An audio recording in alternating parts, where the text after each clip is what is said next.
نبی کریم کی زندگی کا ایک دل نرم کر دینے والا واقعہ۔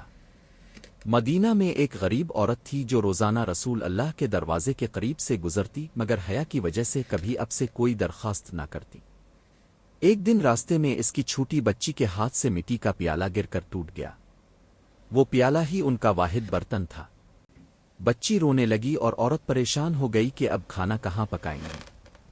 رسول اللہ نے یہ منظر دیکھا تو مسکرا کر ان دونوں کے پاس آئے اور شفقت سے پوچھا، کیوں رو رہی ہو بیٹی؟ بچی نے خوف سے ٹوٹا ہوا پیالہ دکھایا۔ آپ نے فرمایا، غم نہ کرو، اللہ ٹوٹے دلوں کو جوڑنے والا ہے۔ پھر آپ گھر تشریف لے گئے اور ایک نہیں بلکہ 3 نئے برتن لے کر آئے، ایک کھانا پکانے کا، ایک پانی رکھنے کا اور ایک کھجوریں رکھنے کا، ساتھ ہی کچھ کھجوریں بھی عطا کیں۔ عورت کی آنکھوں میں خوشی کے آنسو آ گئے۔ وہ کہنے لگی، رسول اللہ، ہم نے ایک پیالہ کھویا تھا، آپ نے ہمیں پوری زندگی دے دی۔ یہ تھا آپ کا طریقہ، چھوٹے سے غم کو بھی بڑا نہ ہونے دینا اور چھوٹی خوشی کو بھی عظیم بنا دینا۔